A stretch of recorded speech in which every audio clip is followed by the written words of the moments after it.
In a world where crime and deception lurk in the shadows, a chilling case unfolds, revealing the sinister tactics employed by a murderer. The story of a guy who thought he could outsmart the very people tasked with bringing him to justice.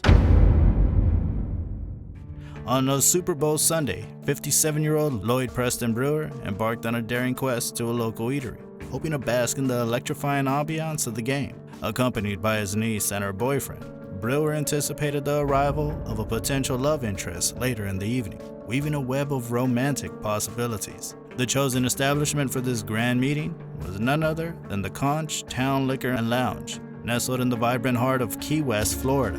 Interestingly enough, this joint happened to be housed in a structure owned by the illustrious Brewer family, renowned for their opulent riches and a vast empire spanning real estate and businesses in Key West. According to the meticulous archives of law enforcement, Brewer waited briefly at the lounge after bidding farewell to his niece and her companion, eagerly awaiting the arrival of his girlfriend. Alas, fate had other plans. She never made her entrance, leaving Brewer in a state of puzzlement. As he readied himself to depart from the scene, a peculiar commotion caught Brewer's attention, a symphony of peculiar movements in the vicinity of the bar's rear entrance, leading to the parking lot.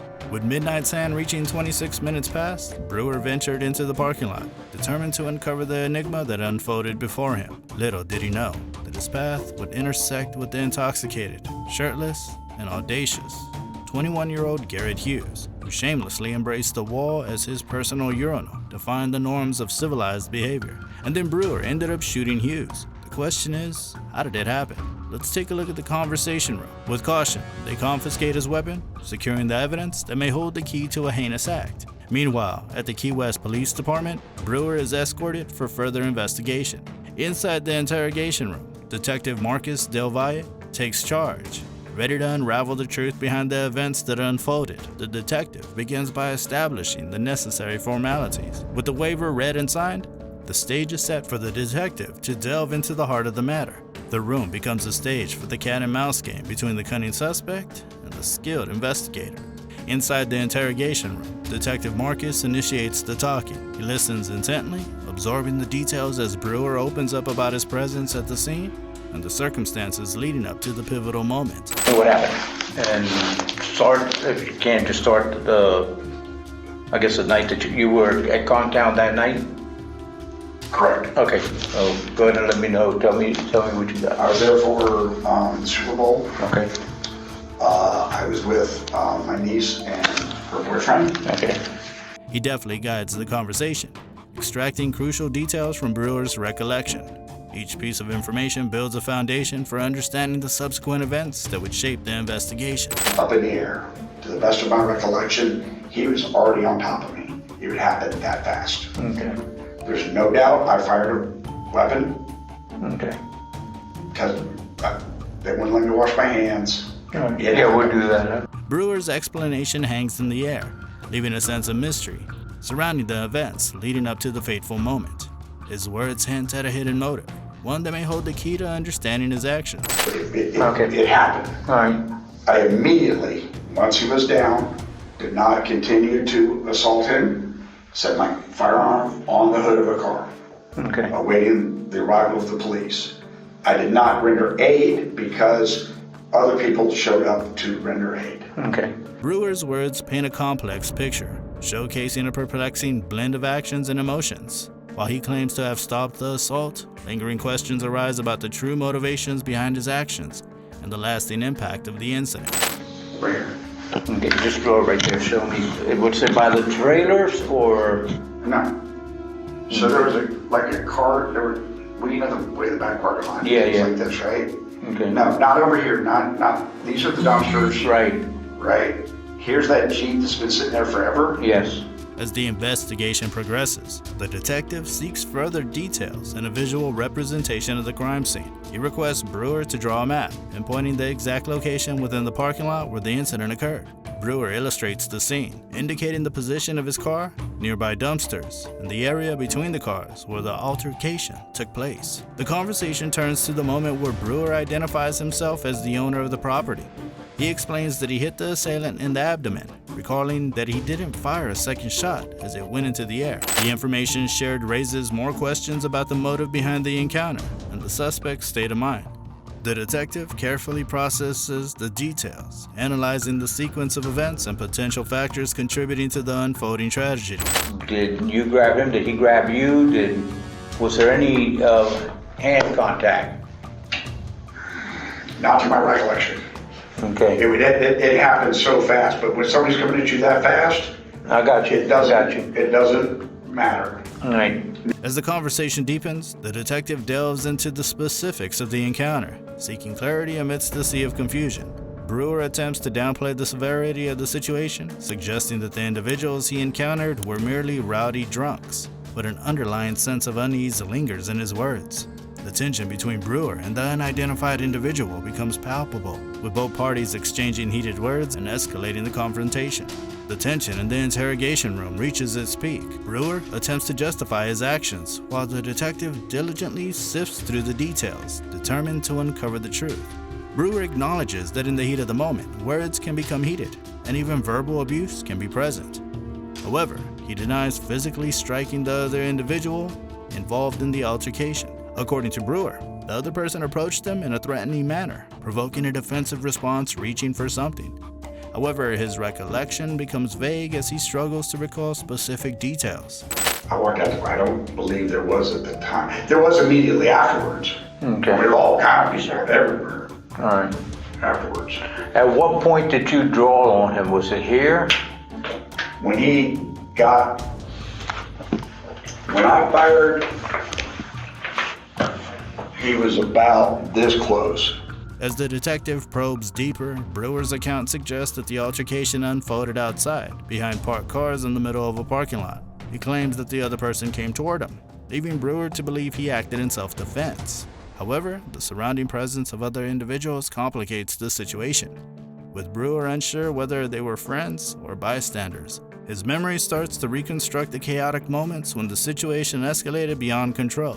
As the detective moves into the sequence of events, he recounts drawing his gun when the suspect approached him, stating that the suspect seemed to be reaching for something and advancing towards Brewer and his family. He describes firing his weapon when the suspect got dangerously close. His recollection of the incident highlights the intensity of the encounter, where seconds felt like mere fractions of time.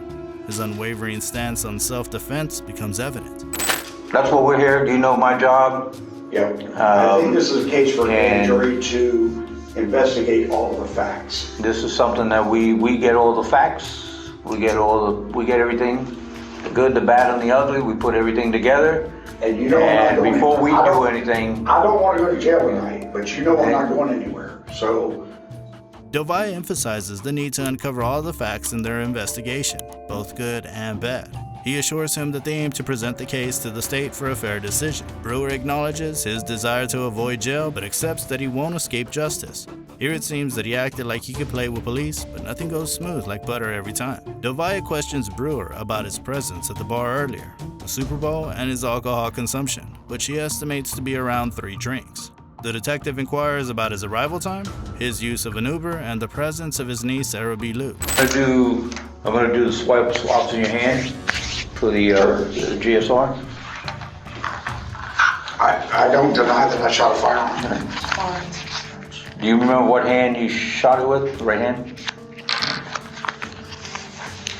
The conversation between them takes an intriguing turn, as they discuss the whereabouts of his niece and the arrival of his boyfriend, Alex Kruger. However, the detective swiftly refocuses the discussion, ensuring that relevant information remains at the forefront of their interaction. Throughout their exchange, the detective maintains a determined and unwavering presence, seeking to extract the truth while navigating his attempts to divert attention. I'm gonna put everything together. Your story, their story. It's one of me and probably 5 or 6 of them. And that's fine. It goes to the state. We tell them what we're gonna do, and they'll make the decision of how they want to proceed. If they're gonna take it to grand jury, if they're gonna. Either way. The detective briefs him on the upcoming steps, where both sides of the story will be compiled and presented to the state authorities. The state will then determine the course of action, be it through a grand jury or alternative legal means.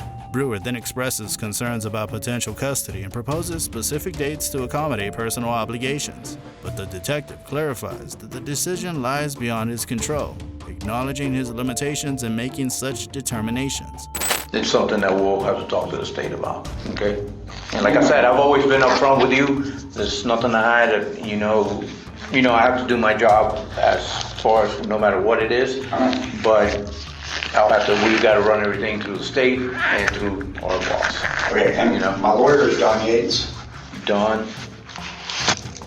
Aware of the significance of legal counsel, the detective asks for Brewer's lawyer's contact information, ensuring that all necessary procedures are followed. The conversation shifts to the location of Brewer's lawyer's office, establishing a connection point for further communication. Sensing the gravity of the situation, Brewer expresses concerns about the condition of the injured individual, showing a flicker of humanity amidst the tension.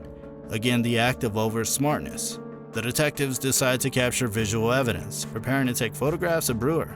But he declines the request, confident that the police already possess his DNA records. Acknowledging that the situation did not involve blood or physical confrontation, the detectives decide not to proceed after realizing Brewer's undying resistance. The conversation ends with Brewer expressing his desire to have his phone and medication promptly returned to him. Actions, I know you said he grabbed something. He was coming to aggressively get me. He was taller than I was. All right. Did he show anything, like, did you remember anything, hand maneuvers, hand things? Do you remember anything? It was just that fast, no. Okay. The detective seeks last clarification from Brewer regarding the encounter with the approaching individual. Despite his inability to recall specific details, he mentions the aggressive approach. Respecting Brewer's request, the detective acknowledges his desire to consult with his attorney, Bob McFertilizer. Following his apprehension, Lloyd Brewer found himself confined within the walls of Monroe County Jail, awaiting the processing of his case. The evidence presented included the results of 2 blood alcohol level tests, indicating a content of .111 and .1110 respectively. In the eyes of the law, a blood alcohol content of .08 or higher signifies legal impairment. Brewer's defense team put forth the argument that his actions were possibly influenced by the presence and conduct of 3 individuals on that fateful evening. The pivotal interactions between Brewer and these 3 individuals emerged as a focal point during the investigation, as authorities sought to unravel the sequence of events leading up to the tragic shooting. Brewer pleaded not guilty to the charges of murder, contending that he acted in self-defense. His defense rested on the grounds of Florida's Stand Your Ground law, which permits individuals to employ deadly force if they reasonably believe it is necessary to avert imminent death, severe bodily harm, or the commission of a forcible felony. However, prosecutors from the state attorney's office challenged Brewer's claims, analyzing the available video evidence. They argued that no rational person would perceive Garrett Hughes' actions as posing a threat, let alone a life-threatening one. The absence of any prior interactions between Brewer and Hughes that evening, coupled with Hughes being unarmed, further weakened Brewer's self-defense argument. Prosecutors alleged that Brewer recklessly closed the distance between himself and Hughes, ultimately engaging in an unnecessary and fatal act of violence. Brewer currently finds himself locked up in the Monroe County Jail with a denial of bail pending trial. The charges against him include murder without premeditation, aggravated assault with a deadly weapon, and carrying a concealed firearm in a specific location. A pretrial conference has been scheduled for July 6, 2023 at 9 a.m., while the tentative trial date is set for July 17th. The idea that he was almost able to outsmart the brilliant detective surprises me a lot, but not as surprising as when I watched when a killer is smarter than the police. Take that video right here.